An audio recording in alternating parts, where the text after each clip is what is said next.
અનેક અનેક ભાવો, અનેક અનેક ચિંતનો એની પાછળ છે. આગળ ભૌમાસુરે 16,000 કન્યાઓને કેદ કરીને રાખી હતી. એને ત્યાં 16,000 થાય પછી એક સાથે વિવાહ કરું બધા સાથે. ચારે બાજુ પાણી ને વચ્ચેનો કિલ્લો ને મૂર નામનો દૈત્ય એની રક્ષા કરે. વિનંતી કરી છે પરમાત્માને કે પ્રભુ અમારી રક્ષા કરો, આસુરથી અમને છોડાવો. પ્રભુ ગરુડ પર સવાર થઈ સત્યભામાજીને લઈને પધાર્યા છે. મૂર નામના દૈત્યને માર્યો, નામ પડ્યું મુરારી. મુરારી પદ પંકજ સ્ફુરદ મંદરેણ ઉત્કટા. ભક્ત અને ભગવાનને મળવામાં જે પ્રતિબંધ દોષ છે એ જ મૂર દૈત્ય છે. એટલે આ મુરારી શબ્દનો પ્રયોગ કર્યો કે યમુનાજીમાં એવી રજ છે કે જે રજ પ્રભુ અને ભક્તોની વચ્ચે જે પ્રતિબંધ છે ને એને નિવારણ કરનારા છે. 16,000 કન્યાઓને મુક્ત કરી કહ્યું કે તમે તમારા ઘરે જાઓ.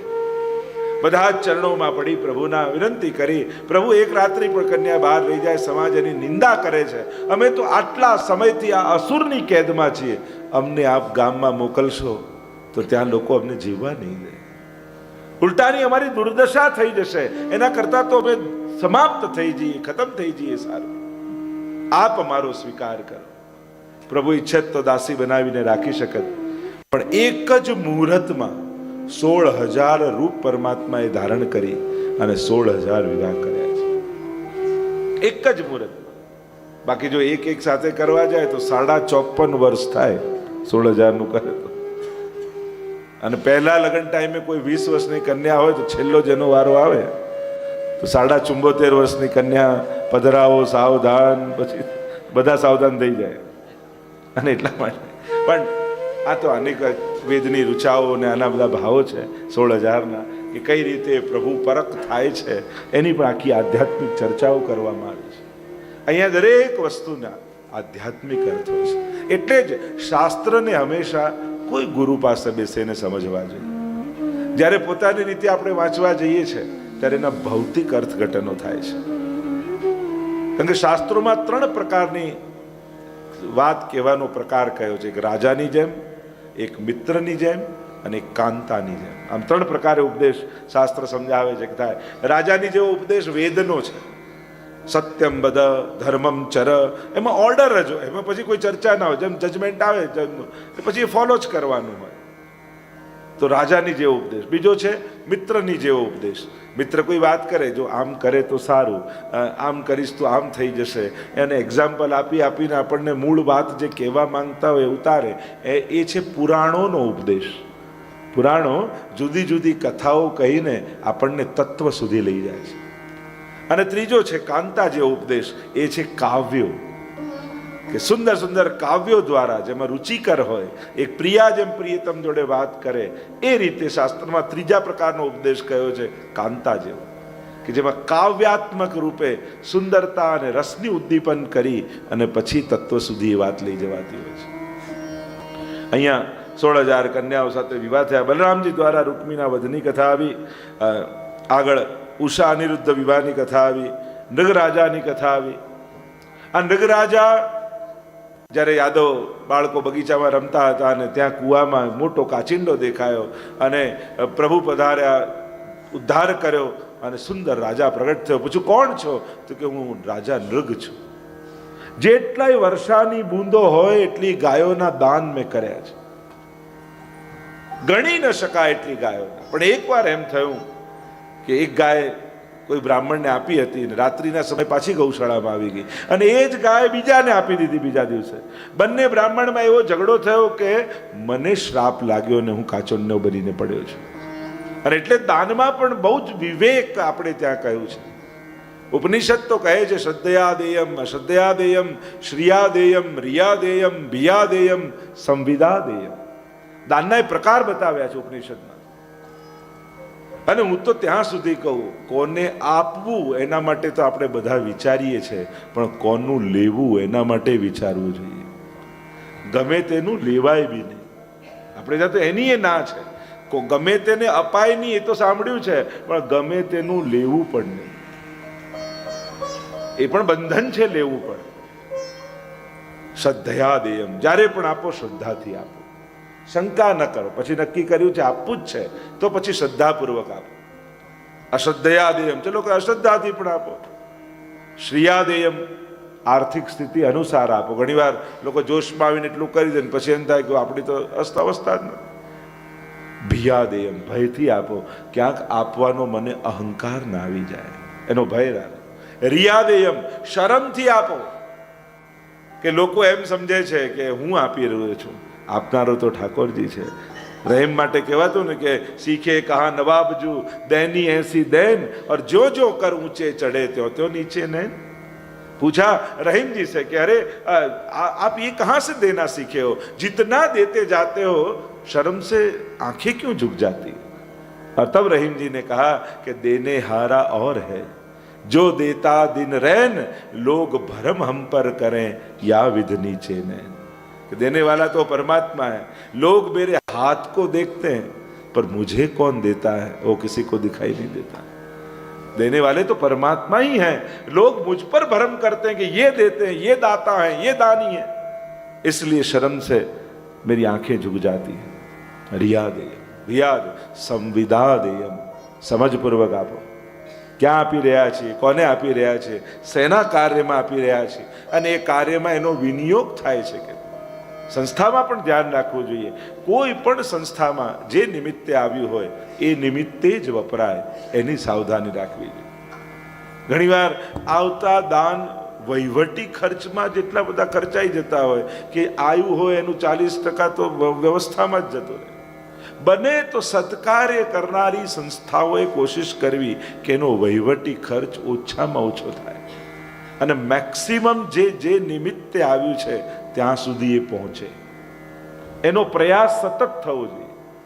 નહીં તો ઘણી વાર મેં જોયું કે વ્યવસ્થામાં જ એટલું બધું ખર્ચ, અને મોટી મોટી દુનિયાની જે શ્રેષ્ઠતમ સંસ્થાઓ છે જે સત્કાર્ય કરનારી છે એના પોતાના વહીવટી ખર્ચો એટલા મોટા છે કે આવેલું ડોનેશનનું 40% તો વહીવટમાં જતું રહે છે.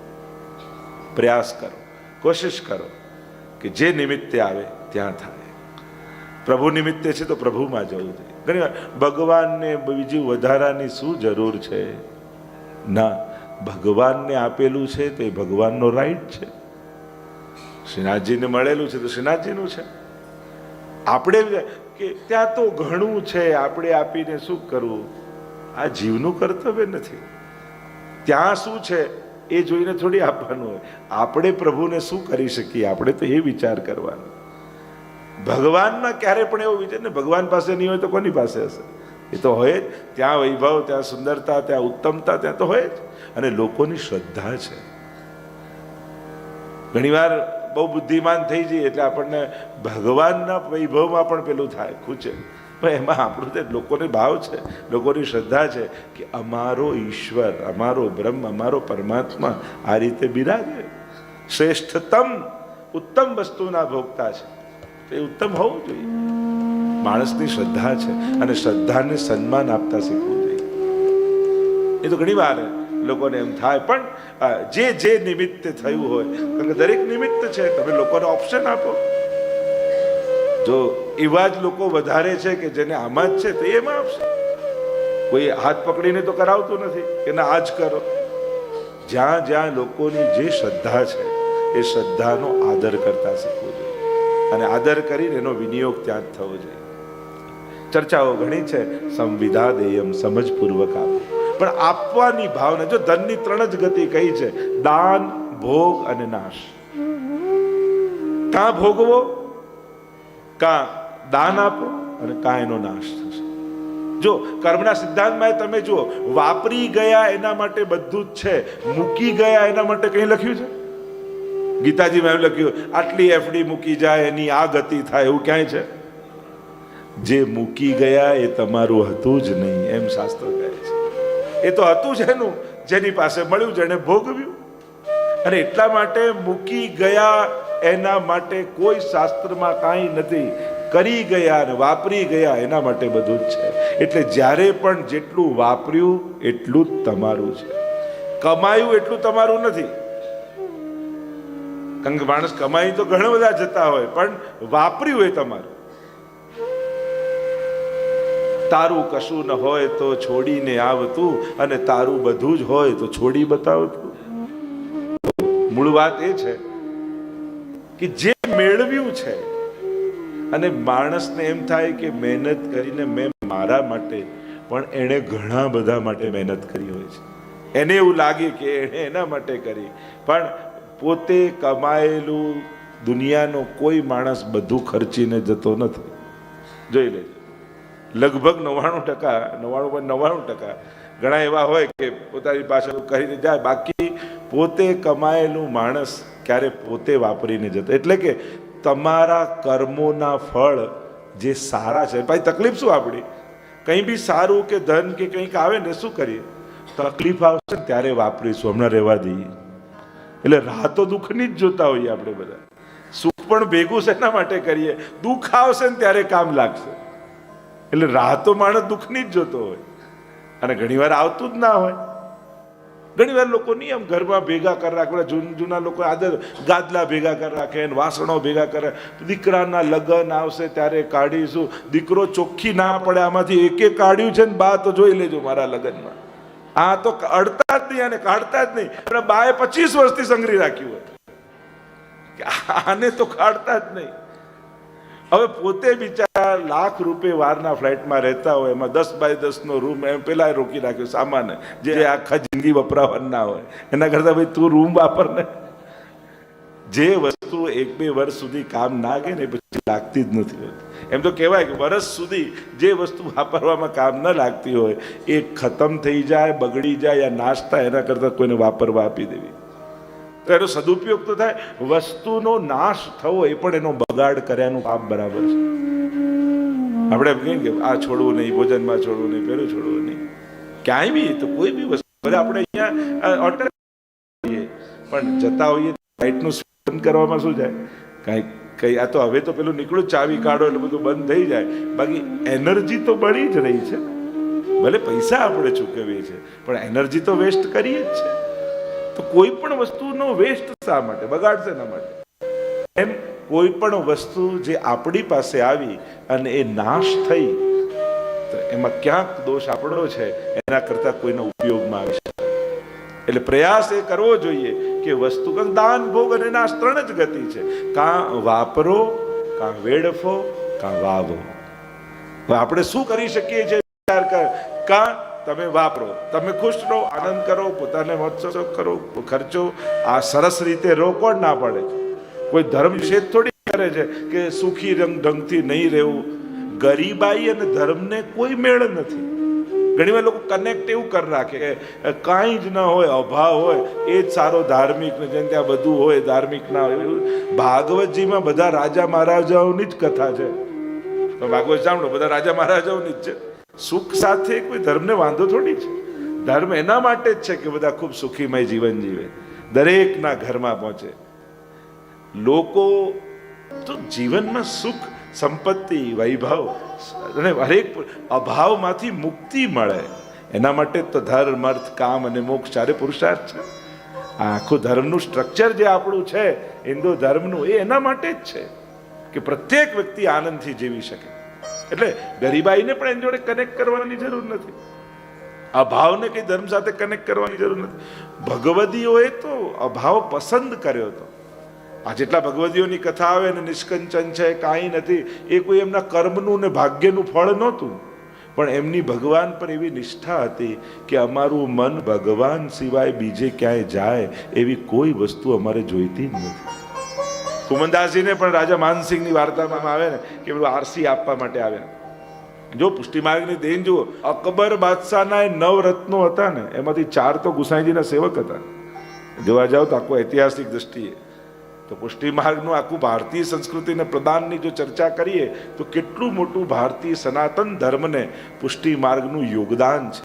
એ ગ્રંથ ક્ષેત્રે હોય, એ ભાષા ક્ષેત્રે હોય, એ કળા ક્ષેત્રે હોય, એટલે કે સંગીત કળા, પાક કળા, ચિત્ર કળા, કેટલી કળાઓથી સનાતન ધર્મને સમૃદ્ધ રાખ્યો છે પુષ્ટિ માર્ગે. ભાષાકીય તમે રૂપે જુઓ, ઘણી વાર લોકો કે આ પુષ્ટિમાં તો બધું બહુ અઘરું નથી. આ સાહિત્યિક શબ્દો છે જે સમાજમાં પણ વપરાતા બંધ થઈ ગયા છે. એ પુષ્ટિ માર્ગીય વૈષ્ણવ આજે પણ એ સાહિત્યિક ભાષા બોલે છે. પધરાવો, ખાસા કરો, બિરાજમાન કરો, વિજય કરો, કેવા સુંદર શબ્દો, કેવી સાહિત્યિક રિચનેસ આપણી લેંગ્વેજમાં છે. આપણે સારી સ્કૂલ કઈ ભણાવતા તો કોર્સ તો બધાનો સરખો હોય લગભગ, પણ જ્યાં ડિસિપ્લિન સારું હોય એને સારી સ્કૂલ કહેવાય. તો અહીંયા રૂલ વધારે નથી, અહીંયા ડિસિપ્લિન વધારે ફોલો કરી છે. પુષ્ટિ માર્ગમાં શિસ્ત ફોલો કરી છે. આ બધા કાયદાઓ નથી, આ શિસ્ત છે, ડિસિપ્લિન. પ્રભુ આગળ આમ જ બેસવું, આમ જ બોલવું, આમ જ વાત કરવી, આમ જ આમ થવું, આવું પહેરવું. કેવું સુંદર ડિસિપ્લિન છે. 550 વર્ષથી આપણા આચાર્યોએ આ ડિસિપ્લિન મેન્ટેન કરી રાખ્યું છે. બહુ અઘરું હોય છે, વિચારધારા જીવતી હોય છે, પણ વ્યવહાર ખતમ થઈ જતા હોય છે દુનિયામાં. ડિસિપ્લિન મેન્ટેન કરવું એ બહુ મોટી ચેલેન્જ હોય છે. કોર્સ તો બધાને હોય, ભણતર તો બધાને હોય, શાસ્ત્રો તો બધા પાસે હોય, પણ એને એક ડિસિપ્લિન દ્વારા સમાજને કેળવી રાખવું એ કાર્ય પુષ્ટિ. આપણે જેને નેગેટિવ ગણીએ, ખરેખર એ જ પ્લસ પોઈન્ટ છે આપણો. આપણે એમને અહીંયા કાયદા બહુ ને અહીંયા રિસ્ટ્રિક્શન, આ રિસ્ટ્રિક્શન નથી, આ બધા ડિસિપ્લિન છે. અને કેવો એક ડિસિપ્લિન સમાજ, એ બોલતો હોય એના પરથી ખબર પડી જાય કે તમે વૈષ્ણવ લાગો છો.